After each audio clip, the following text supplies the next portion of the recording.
오늘은 이 말씀을 중심으로 인생 항해에 나침반이 있습니까? 이런 제목으로 말씀을 상고하겠습니다.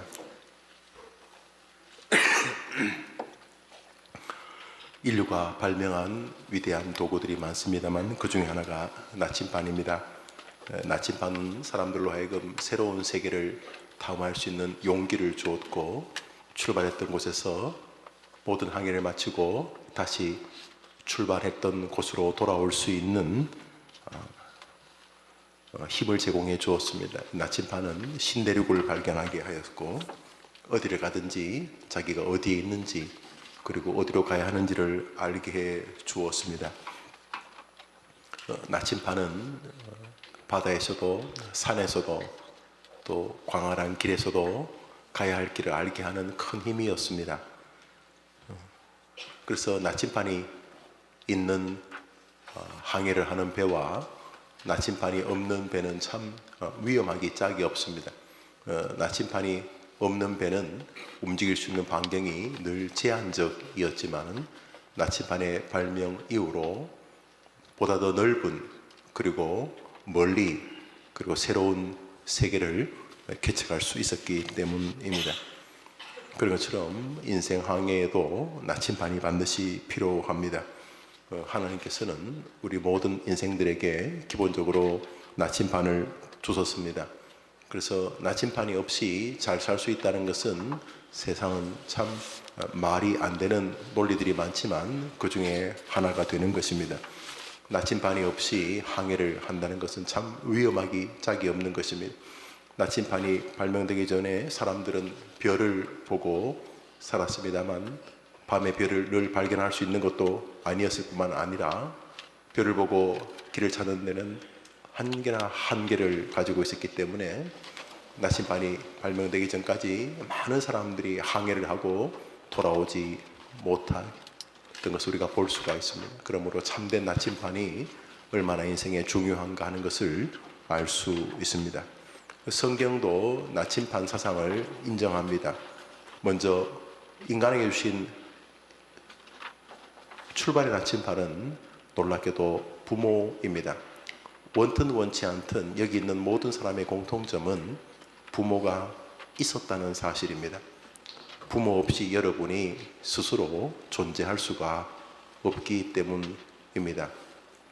어떤 부모님은 지금까지 살아계셔서 좋은 길로 인도해주는 나침반이 되시지만, 어떤 부모님은 낳고 얼마 뒤에 돌아가시거나 영영 배울 수 없는 헤어짐의 자리에 있게 되는 분도 계셨습니다만, 그럼에도 불구하고 성경은 모든 인류의 출생에 하나님이 이 땅에 우리들을 보내시는 통로인 나침반으로 부모님을 세우셨습니다. 우리 잠언서 1장 읽어보겠습니다. 시작. 내 아들아, 내 아비의 훈계를 들으며 내 어미의 법을 떠나지 말라. 우선 모든 아비와 모든 어미가 훌륭한 자녀를 기를 만한 철학과 신앙 혹은 믿음을 가진 것은 아닐 것입니다. 그럼에도 불구하고 하나님께서는 모든 아비와 어미에게 자녀를 향한 긍휼과 사랑, 세상 어떤 사람들에게도 없는 자식을 향한 부모의 애틋한 마음이라고 하는 나침반을 주셨습니다. 그래서 비록 신앙이 없고 비록 나보다 학벌이 길지 않아도 하나님은 그 자녀를 충분히 이끌 수 있는 애틋한 사랑, 긍휼, 안타까움, 또 기도해주는 마음을 가진 부모라는 나침반을 주셨습니다. 그래서 1차 대각성 운동, 포스트 그레이트 어웨이커닝이라고 하는 모든 세계 리바이벌 가운데 대표적인 리바이벌이었던 영미 세계를 변화시켰던 16, 17세기 부흥의 주역이었던 조나단 에드워드라는 분은 이렇게 말씀하셨습니다. 부모는 하나님께서 자녀에게 만나게 하신 최초의 나침반이다. 그렇습니다. 부모는 불신을 막론하고 믿음이 좋으신 부모님이든 박수무당을 하시는 부모님이든 간에 모든 부모님은 자녀에게 긍휼, 사랑, 혈육의 기쁨, 슬픔, 애통함, 부모 자신은 영달보다 자녀가 잘 되기를 바라는 깊은 사랑이라는 것을 자녀들에게 알려준 말 그대로 직접 간접 눈물로 살갗으로 그 표정으로 우리를 이끌어 주신 나침반으로서 부모님을 주셨다는 것입니다. 그러므로 기본적으로 부모님을 통해서 됨됨이를 배우는 자녀들은 참 좋은 사람들입니다. 그래서 사람들은 그런 사람들을 보고 가정교육이 잘 되었다고 말합니다. 모든 부모님에게는 자녀를 사랑과 애틋함과 복된 인생으로 인도하고픈 혹은 잘되게 하고픈 간절한 갈망이 있기 때문에 모든 자녀들은 부모를 통해서 인생과 사랑을 배운다는 측면에서 하나님께서는 부모를 가장 먼저 인생의 나침반으로 주신 것이 분명합니다. 그러므로 부모에게도 자신이 나침반이라는 것을 잊지 않도록 명령하실 것입니다. 잠언서 22장을 읽읍시다. 시작. 마땅히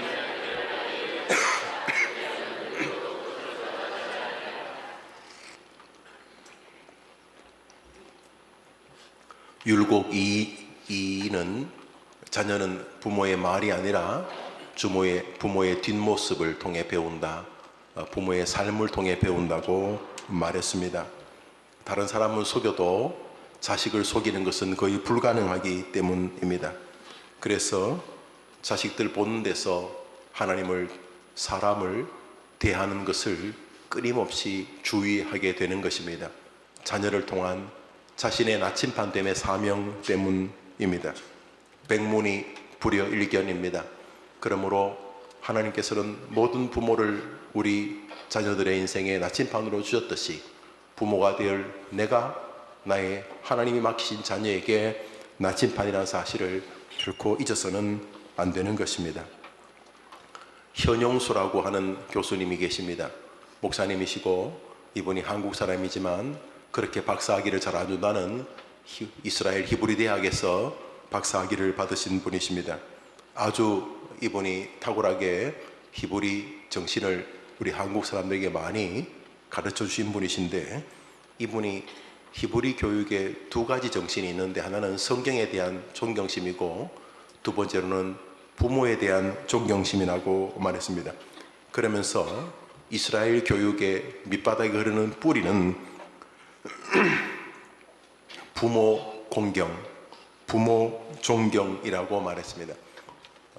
이스라엘이 지금까지 이스라엘로 서 있는 이유, 정말 이스라엘은요, 최근에 2차 대전 때 독일이 600만 명 죽이는 이런 수준이 아닙니다.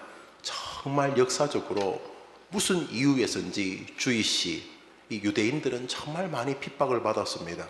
성경에 보면 에스더스의 부림절이라고 있는데, 하만이라는 사람이 지금 바사, 페르시아의 장관이었는데 이유를 불문하고 유대 사람들을 괴롭혔습니다. 이 이스라엘 역사는요 정말 독특합니다. 우리가 영국 사람을 그렇게 잡아 죽이자 이런 거 별로 못 느끼잖아요. 스코틀랜드 사람 잡아 죽이자든 무슨 프랑스 사람을 잡아 죽이자든, 일본 우리가 그렇게 좋아는 안 하더라도 전 세계적으로 일본 사람 잡아 죽이자 이런 걸 별로 보지 못했습니다. 약간 핍박은 했지만. 그러나 이스라엘은 정말 특별한 나라입니다. 정말로 많은 나라가 이스라엘을 박해했습니다. 이미 성경 수천 년이 그렇고, 그리고 근대사에서도 이 주이시라는 말처럼 얼마나 고통을 당했습니다. 2차 대전 때만 고통당한 게 아닙니다. 2차 대전 이전에도 저 주이시 아니야?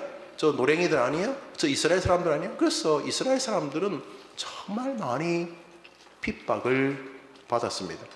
이쯤 되면 나라가 망했어야 되죠. 망했어야 되는데 안 망하지 않습니까? 너무도 특별한 나라인 것을 우리가 부정할 수가 없습니다. 땅덩어리가 우리나라 강원도만 합니다. 우리나라 강원도. 지금 그 나라에 한 6, 700만 살고요. 전 세계적으로 사는 사람 다 끌어모아도 2,500만 밖에 안 됩니다. 우리 남한의 절반밖에 안 됩니다. 그렇지만 이스라엘이 특별한 나라라는 사실은 우리가 이견이 없습니다. 뭐 미국의 가장 큰 로비스트가 뭐 미국의 합법이니까 이스라엘 사람이죠. 주이시들. 돈도 그렇고 뭐 노벨상도 그렇고 뭐 세계 모든 경제도 이스라엘 사람들을 빼고 설명하기가 어렵습니다. 뭐 과학 분야도 마찬가지고 이스라엘, 그 조그만 이스라엘이 어떻게 저렇게 버티고 있는가, 아니 버티는 정도가 아니라 특별한 지위를 형성하고 있는가. 현용수 박사에 의하면 교육인데 그 교육의 투 트랩이 하나는 성경이고 하나는 부모 공경이라는 것입니다. 그래서 우리도 한때는 굉장히 부모를 공경하던 나라였습니다.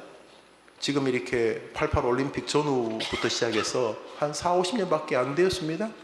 1950년대에도 동네에서 자기 부모에게 잘못하면 동네에서 돌림방 당했습니다. 농담이 아닙니다. 부모에게 함부로 못했습니다. 부모에게 함부로 하는 시대는 우리나라 5천년 역사 가운데 한 5, 60년밖에 안 됩니다. 자금, 뭐 지금도 꼭 그런 건 아니지만 우리 시대처럼 부모를 이렇게 대하는 시절은 우리나라 역사에 없었습니다. 우리나라가 이스라엘 같이 잘 될 수도 있을 뻔했는데 조금씩 망가지는 것 중에 하나가 제5계명 내 부모를 공경하라고 하는 이 주제에서 조금씩 핵가족 뭐 온갖 잡동사니 이유로 벗어났기 때문입니다. 여튼간에 성경은 모든 인생에게 첫 번째 준 나침반을 부모라고 말합니다. 부모가 살아계시거나 돌아가셨거나 떨어져 있거나 관계없이 부모는 자녀에게 인생의 첫 번째 나침반입니다. 참 감사하게도 그 나침반이 휘지 않고 바늘이 부러지지 않고 충분히 읽을 수 있는 현존하시고 살아계시고 가까이 하시면서 그 애틋한 사랑과 긍휼과 그 마음 담긴 기도와 눈물과 최선을 다하는 그런 사랑의 표현들을 보면서 여러분들이 자라고 있다면 여러분은 참 복받은 사람들입니다. 왜냐하면 여러분의 인생 항해가 성공적일 것이기 때문입니다. 왜요? 부모는 하나님이 주신 첫 번째 나침반이기 때문입니다. 그러나 안타깝게도 죄로 인해서 에덴에서부터 시작된 죄로 인해서 나침반이기는 하지만은 조금 왜곡되거나 혹은 기형적인 나침반이라는 것을 부정할 수가 없습니다. 그것은 성경 부모라고 하는 한 인격체가 진심으로 자기 낳은 자식을 사랑하지만 그럼에도 불구하고 모순이 가득한 죄인이기 때문입니다. 그래서 하나님이 분명히 부모에게 너는 내 아비의 훈계와 어미의 훈계를 사랑하고 듣고 따르라고 말하고 부모에게도 마땅히 행할 길을 자녀에게 가르치라고 말하지만은 이 명제에 부모나 자식 모두가 한계와 제한을 가지고 있기 때문에 부모란 나침반은 귀한 나침반이지만 왜곡되거나 최소한 바르게 몸부림치려 할지라도 완전하지는 않는 나침반이라는 사실입니다. 그러면 이제는 인생에 더 이상 나침반이 없는가? 아닙니다. 왜곡되었지만 충분히 가치로운 부모님이라 나침반이 존재해서 이 나침반과 성도 사이에 아름다운 교통을 허락하셨습니다. 부모의 나침반을 따라가면서 또 부모의 부족한 나침반을 보면서 기도하고 더 사랑해드리면서 부모란 나침반과 씨줄 날줄 한 가문이, 한 자녀가, 한 세대가 이어가도록 만들어 놓으셨습니다. 훌륭한 나침반을 따라가기도 하고 내가 이제 커가면서 부모님이 참 훌륭한 나침반이었지만은 이런저런 시류에 의해서 나침반이 흔들릴 때 자녀가 깊은 존경과 사랑으로 함께 그 나침반의 길을 맞추어 가면서 그 나침반의 길을 같이 세워가면서 부모와 자식이 사랑으로 이어가는, 그래서 나침반이 비록 죄로 인하여 왜곡되고 인간의 한계로 인하여 좀 뒤틀리긴 했지만은 훌륭하고도 가치로운 나침반인 것은 틀림없지나 없으나 부족한 것은 부인할 수 없는 나침반이란 것입니다. 그러면 하나님은 더 이상 나침반을 주지 않으셨는가? 하나님은 인간을 향하여 또 하나의 나침반을 허락해 주셨습니다. 오늘 본문입니다. 오늘 성경 읽습니다. 요한복음 20장 31절 시작.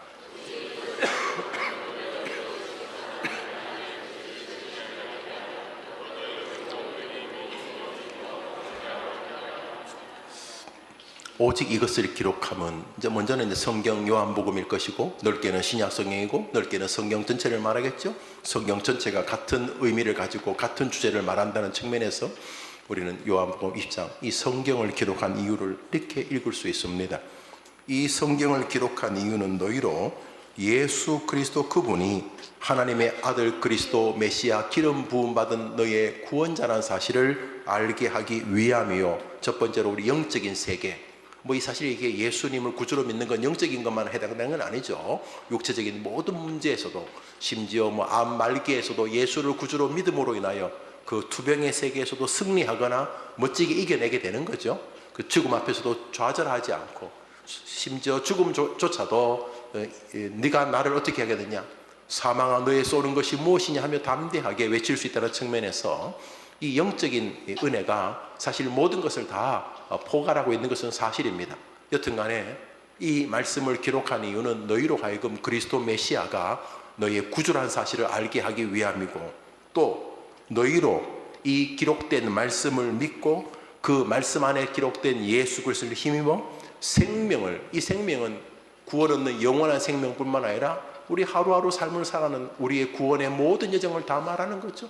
오늘도 소망과 기대를 가지고, 오늘도 내가 할 일을 기꺼이 하나님 주신 소명적 사명을 가지고 마지못해 하는 것이 아니라 적극적으로 공부하는 일, 사랑하는 일, 가족을 부양하는 일, 직장 다니는 일, 주님을 섬기는 일, 교회를 봉사하는 일, 이런 모든 일들을 하는 것 전체가 다 생명의 일인 거죠.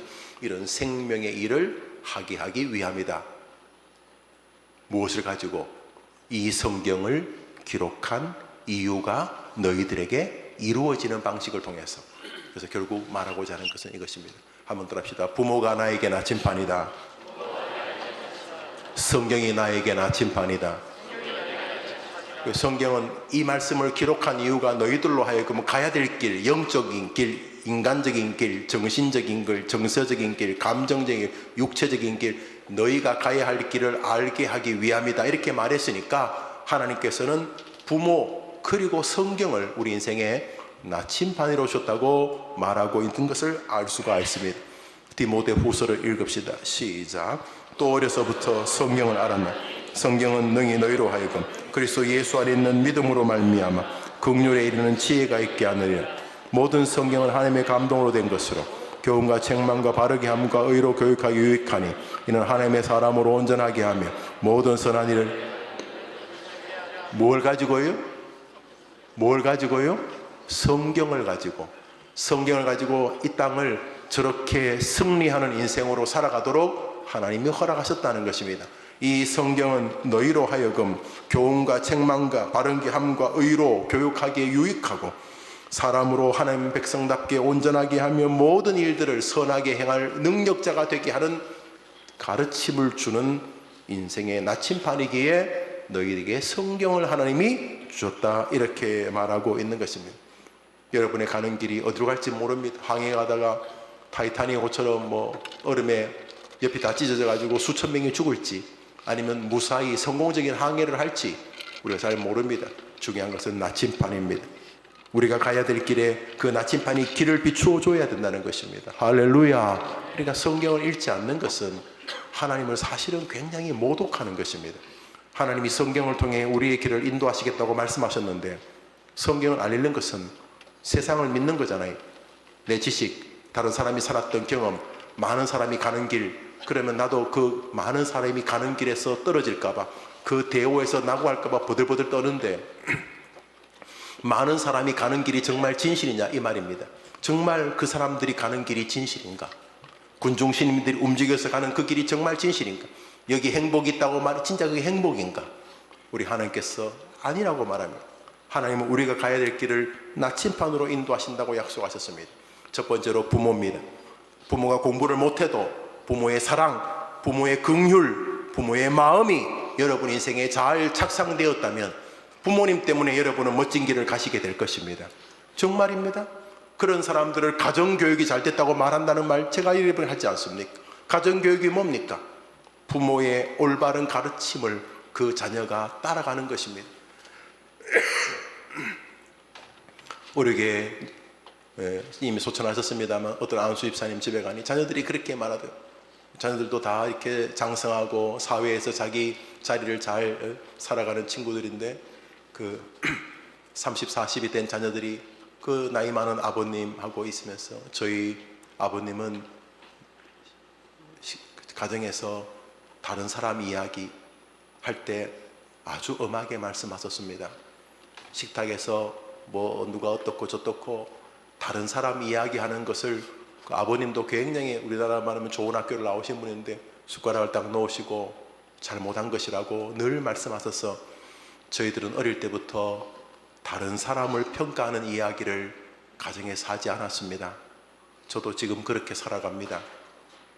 최소한 실족하지 않는 가정인 것이죠. 그게 나침판이라는 것입니다. 어떤 부모님은 언어 장애가 있어요. 말 못합니다. 벙어리십니다. 그러면 아이를 멋진 인생으로 못 인도하는가? 아닙니다. 말은 못하셔도 그 자녀를 향한 애틋한 사랑과 자녀들을 보호하려는 마음이 자손들에게 충분히 나침반 기능을 하기 때문에 하나님은 부모님을 나침반으로 주셨다는 거 잊지 말고 꼭 효도하시기를 바랍니다. 그리고 그런 부모님이 되시기를 바랍니다. 그러나 그럼에도 불구하고 죄로 인하여 그 나침반이 많이 혹은 일부분 왜곡되어 있다는 것입니다. 그래서 우리가 부모님이란 나침반으로만 이 땅을 안전하게 살 수는 없습니다.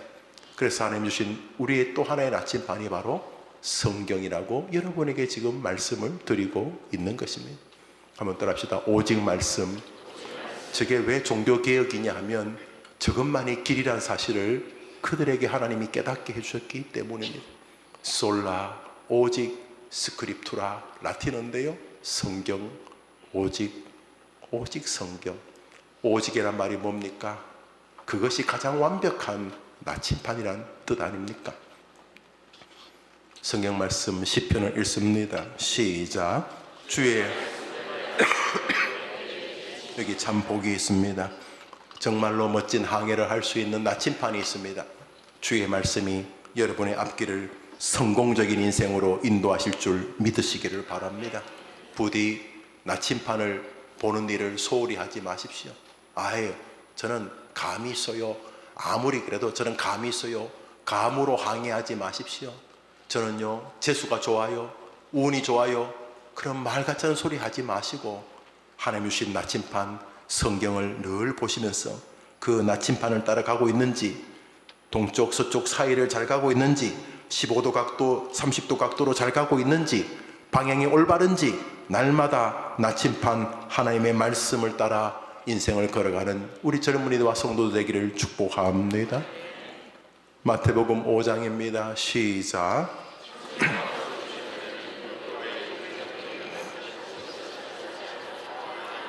나침판에 대한 하나님의 자신감입니다. 이거대로 된다는 것입니다. 천지가 없어지는 것이 더 쉽다.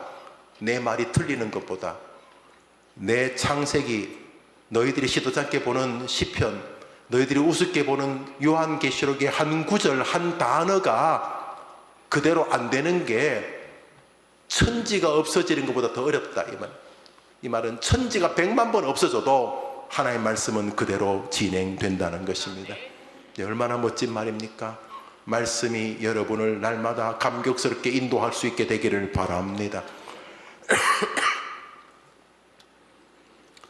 우리 믿음의 고백인 신조는 이것을 이렇게 말합니다.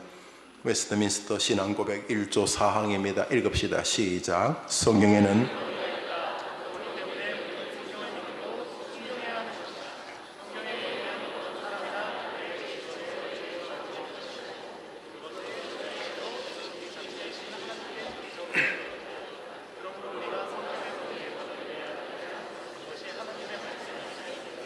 여러분, 우리 시대는 권위가 없는 시대입니다. 프랑스 68 혁명도 아니죠. 그 쓰레기 같은 그 시위 이후로 전 세계가 권위에 도전하라. 모든 권위를 부정하는 것이 권위다. 30이 넘은 사람의 이야기는 듣지 마라. 이런 시잘데없는 소리를 하면서 모든 권위. 왜 남자가 가정에 가장해야 되냐? 왜 왜? 그러면서 모든 권위에 도전하는데 그 밑바닥에 어설픈 이 평등주의가 있습니다. 전형적인 사회주의 공산주의죠. 예. 유형만 다를 뿐이지 평등을 말하고 있습니다. 거기서부터 이 동성연애, 뭐 페미니즘, 뭐 이런 모든 것들이 등장하게 되었는데, 뭐 지금도 뭐 난리를 부리고 있습니다만, 그렇지만 서서히 서구의 사람들이 정신을 차려가고 있습니다. 이거 뻥이구나, 허상이구나 깨닫기 시작합니다. 특히 이제 기독교 국가들 사이에서는 깊은 자각이 일어나고 있고, 이게 다 헛짓이구나 이렇게 깨닫게 됩니다. 그러면서 프랑스 68혁명 이후로부터 모든 권위를 척결하는 것이 샤프하다고 생각을 했습니다. 멋있어 보이지만 그것이 인류에게 부메랑이 되었습니다. 권위가 무너졌을 때 부부 사이가, 권위가 무너졌을 때 부모와 자식 사이가, 권위가 무너졌을 때 사회 제도가, 권위가 무너졌을 때 남성, 여성의 행복이 망가진다는 것을 깨닫기 시작했기 때문입니다. 하나님이 그게 행복했다면 그럴 리가 없습니다. 그런데도 그 권위를 공격하는 이 어설픈 세계의 정신사조의 꼭대기 뭐가 있는 줄 아십니까? 뭐 페미니즘, 무슨 뭐 동성연애, 그게 뭐 평등 이런 소리 하고 있지만 그 모든 기조 꼭대기에 성경의 권위에 대한 도전이 있습니다. 사실은 동성애가 성경에 대한 조롱입니다. 왜 당신이, 하나님 당신이 뭔데 남자와 여자를 만드냐? 남자 여자를 하나님 당신이 선택한다고? 아니야, 내가 할래. 무슨 남자와 여자만 있어? 사람은 사회적인 제도야. 아니야, 성이 아니고 젠더야.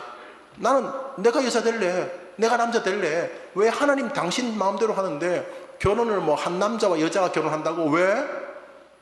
왜 창세기 왜 그랬는데 나는 동의 안 해. 그래서 뭐 동성애, 뭐 페미니즘 이런 게 엄청 멋있어 보이지만 그 밑바닥에 최종적 목표는 단순합니다. 성경에 대한 비아냥인 것입니다. 성경의 권위를 트위스트 하려는 것입니다. 그래서 뭐 멋있어 보이지만 가만히 보면 그 정점에, 일반 사람들이 그게 뭔지 모르고 하더라도 그 정점에 성경의 표현을 빌리면 공중권세 잡은 자가 결국은 모든 권위의 도전을 가능하게 한 다음에 목표하는 것은 성경에 대한 야유인 것입니다. 결국 성경을 어떻게 대하느냐가 인생길을 가름한다는 것입니다. 그래서 웨스트민스터 신앙고백은 1조에서 하나님이나 예수님이 아니라 성경을 먼저 이야기하는 것입니다. 성경을 읽고 설교를 들으면서 여러분에게 힘이 되고 빛이 나고 영광이 펼쳐지게 되기를 축원합니다. 성경에서 은혜를 못 받고 교회 생활은 잘 못합니다. 뭐 열심히 봉사하고 뭐 자기 정체성을 찾기 위해서 뭐 여러 가지 할 수는 있겠지만 그거 얼마 안 갑니다. 저도 해봤어요. 뭐 저도 뭐 20대 없었겠어요. 여러분 믿어집니까? 제가 율동 팀장이었어요. 군대 갔다 오니까 우리는 그때 교회 잘 안 나가면 형들이 막 조인트를 꺼가지고 제대를 하고 있는데 나보고 김영일아, 너 오늘부터 청년부 대학부 율동 팀장이라. 여러분 제가 율동 팀장을 하면 되겠어요, 안 되겠어요? 안 할 수도 없고 하니까 그래서 이렇게 써가지고 앞에 가지고 그때 하라고 하긴 했습니다. 글쎄 뭐 제가 율동을 너무 막 내가 율동을 하면 막 여러분들이 황홀하게 막 해볼까 내가 율동을 하면 여러분이 엄청 황홀해하면 제가 오늘 집에 가서 막 감격해하고 오늘 내 율동으로 온 교인들이 감동을 받고 막 내 율동하는 동안 막 성도들이 눈물을 흘리고 막 율동하는 동안 갑자기 할머니가 벌떡 일어나서 같이 춤추고 내가 오늘 율동에 그냥. 그래서 뭐 선한 일이 있을 것 같지만 2000년 교회사 가운데 말씀의 은혜를 받지 않고 교회가 똑바로 간 적이 한 번도 없었습니다. 그래서 성경과 말씀을 여러분의 인생의 빛으로 삼는 것은 생명과 같은 것입니다. 히브리서 4장을 읽습니다. 시작.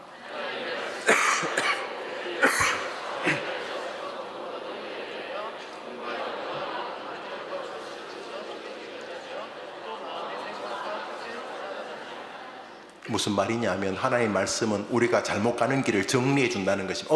방향 15도 잘못 틀었다. 아니 여보란다. 항해사 다시 15도 각도로 다시 뱃머리를 15도로 그렇지 끊임없이 하나님 말씀은 우리가 잘못된 길을 바로 가게 만들고 병든 부분을 치료하면서 승리하는 인생이 되게 하신 줄 믿으면 아멘 해보십시오.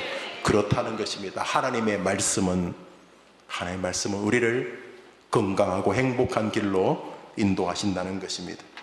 그러면 좋습니다. 부모님이 또 부모님과의 관계가 나의 인생의 중요한 나침반인 거 인정합니다. 맞아요. 부모님 때문에 함부로 나쁜 짓 안 하고 부모님에게 좀 이렇게 자랑스러운 아들이 되고 싶어서 최선을 다한다는 측면에서 부모님의 가르침뿐만 아니라 부모님의 존재 자체가 우리 인생의 나침반 맞아요. 성경이 맞다고 하니까. 두 번째로 그렇지만 연약한 죄인으로 있기 때문에 부모님도 우리도 죄인이기 때문에 하나님이 좀 더 온전한 나침반을 주셨는데 그것은 바로 하나님의 말씀이라는 거죠. 그런데 좋습니다. 하나님 말씀 성경인 줄 알겠는데 어떻게 합니까? 성경을 날마다 들고 잡니까? 어떻게 합니까? 어떻게 하면 좋겠습니까? 웨스트민스터 소요리 문답 89번 읽습니다. 제가 문제 읽겠습니다. 말씀이 어떻게 구원을 위하여 효력 있게 됩니까? 시작.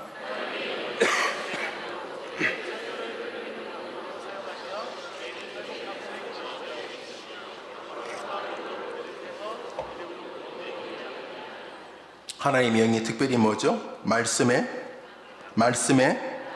특별히, 그러니까 말씀, 어떻게 성경이 우리에게 나침반이 되느냐? 성경의 낭독과 특별히 설교를 통해서 그렇게 행하신다. 이게 웨스트민스터 아비에서 청교도들과 커버넌트들 그리고 국왕이 임명한 장관들, 학자들, 목사들이 자그마치 5년 6개월이나 모여가지고 회의한 다음에 정리한 기독교 교리입니다. 100년, 200년 전도 아니고 400년 전에. 지금도 전 세계 거의 모든 개혁교회는 웨스트민스터 신앙 고백과 대소요리 문답을 신앙의 고백서로 받습니다. 왜냐하면 가장 성경적이라고 수납하기 때문에. 우리 교단도 마찬가지고 여러분도 그렇게 세례를 받았을 것입니다. 어떻게 말씀이 우리에게 유익이 되느냐? 말씀의 낭독, 읽는 것을 말합니다. 그리고 설교, 그러니까 성경 읽기도 우습게 여기고 설교도 우습게 여기면서 교회 생활을 잘한다는 것은 가짜입니다. 거의 묘기 대행진 수준입니다. 자기도 알 겁니다. 가짜인 것을. 그리고 하나님도 아십니다. 근데 제일 중요한 건 여러분의 인생길입니다. 가짜든 진짜든 잘 살아야 안 될 겁니까? 그런데 하나님이 나침반이 고장났으니 잘 못 산다는 것입니다. 어떻게 구르고 얼려서 돈 몇 푼이는 벌지는 모르고 남들이 부러운 자리에 먼저 올라가서 그 직책을 여러분의 명함에 잠시 새길지는 모르지만 안 된다는 것입니다. 하나님 말씀에 의하면 나침반이 잘못되어 있기 때문에. 그래서 그 자리가 행복이 아니라는 것입니다. 끊임없이 행복한 것이라고 사람들에게 나팔 불고 싶겠지만 아니라는 것입니다. 하나님 말씀하십니다. 부모와 말씀이 너를 복되게 만드는 나침반이라는 것입니다. 그러니까 말씀의 낭독과 설교가 여러분의 인생의 중요한 길인 걸 믿으시고 그 말씀 낭독과 설교에 마음이 있는 여러분 되기를 바랍니다. 자, 그러면 낭독은 어떻게 하는 것입니까? 성경은 어떻게 대해야 됩니까? 웨스트민스터 소요리 문답 90번 제가 질문하면 여러분이 답해 보십시오. 하나님의 말씀을 어떻게 읽고 들어야 위하여 효력 있게 됩니까? 시작.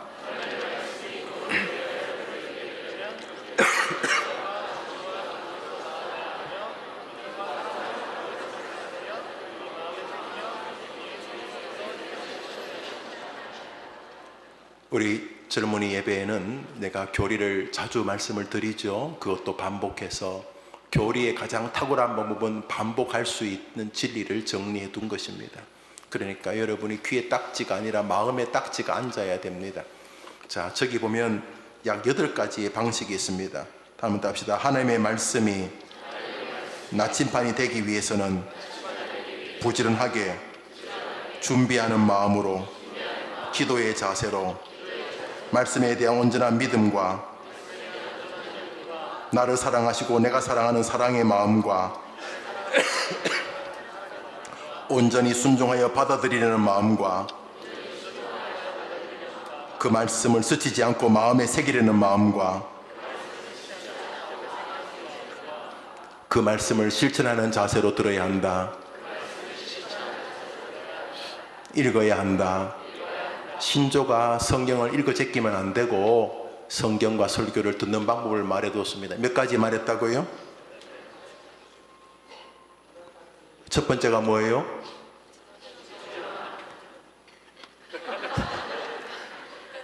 제가 부지런함, 여러분 뒤에 읽어보세요. 부지런함.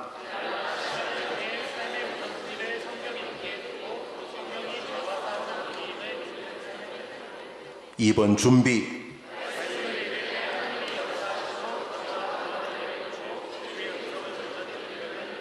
3번 기도.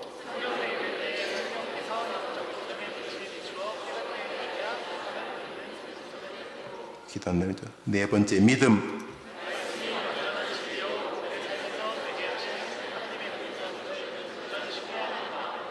성경 읽으면서 이거 진짜겠나 이거 이거 진짜겠나 이거 에이 뻥뻥이 같아 이러면 안 읽는만 못한다 이런 뜻인 거죠. 믿음의 자세가 바르게 성경이 내 인생을 나침반으로 인도한다는 것입니다. 5번째로 사랑.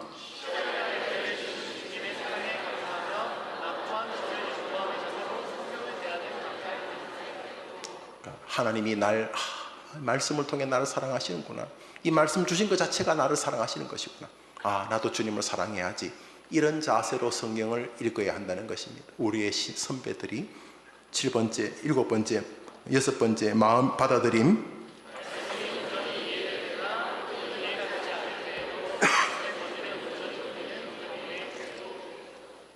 하여튼 말씀을 막 튕겨내고 읽으면서도 설교 들으면서도 이러지 말고 받아들임의 자세가 말씀으로 나침반의 길을 가는 방법이라는 것입니다. 우리의 신조가 7번째 마음의 새김.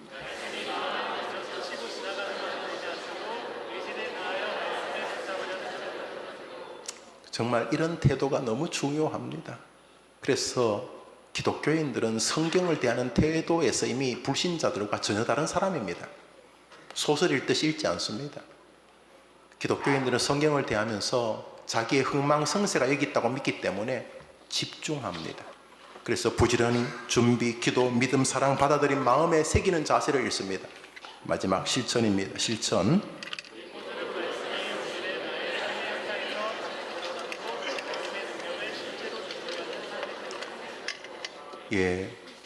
이렇게 성경을 대하는 것이 나침반을 존중하는 자세고 나침반을 주시는 하나님을 존중하는 자세라는 것입니다.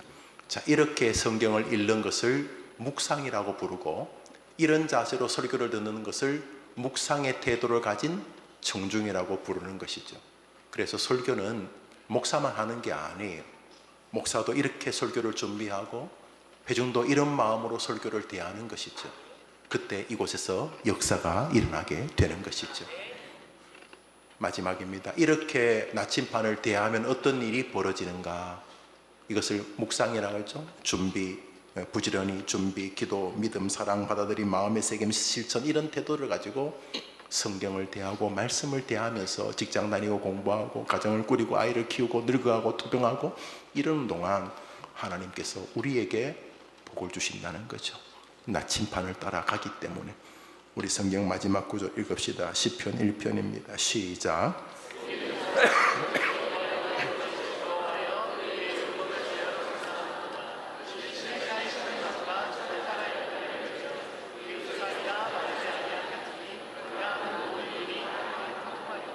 할렐루야.